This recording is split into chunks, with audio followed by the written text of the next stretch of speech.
welcome back to my channel, the best place for new signers, intermediate signers, and struggling signers. In today's video, I'm going to teach you where to put action in your ASL sentences. So if you've ever wondered, what is an action and where do I put it in my ASL sentences?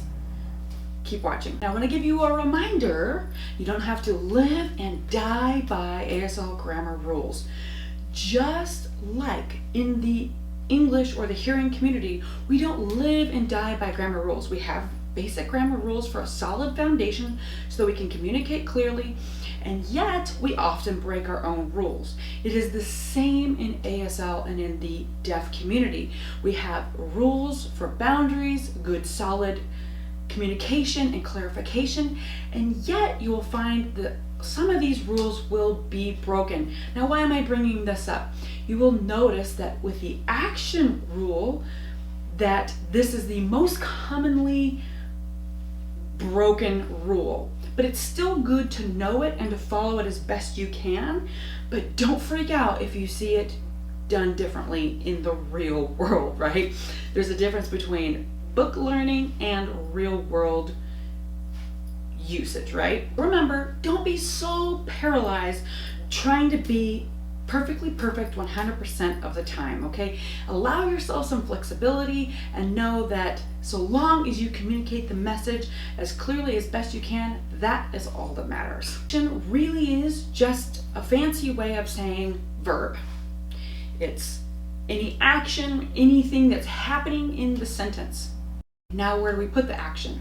We put the action at the end of the sentence. So you're going to have all the other parts of your sentences, the time, the topic, all the other comments, and then at the very end, you're going to place action. Now let's run through these three quick examples. I'm going to show you the English glossed sentence here on the screen, and then you'll see me sign the exact same sentence. First sentence: yesterday, my keys I lost. Now here it is signed. Second sentence: all day I search. Here it is signed.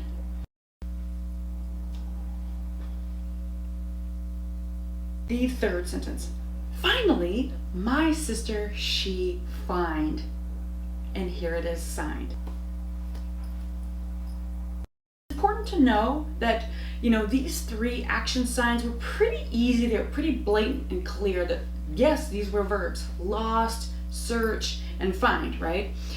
Now there are going to be some instances where the sign isn't going to be clear that it's a verb. Some of the most common instances will be when you sign have or need, should, must. Those are all synonyms of the same sign. Can, those types of words where they're not like a actual verb like run, jump, and read, but they are implying a type of action like ownership, having it, using it, those kind of instances. If you love these tips, make sure to hit the notification bell, because in the next video, I'm going to be teaching you the first 25 signs that you need to know to become conversational fast. If you want to learn more about ASL grammar, watch these two videos right here.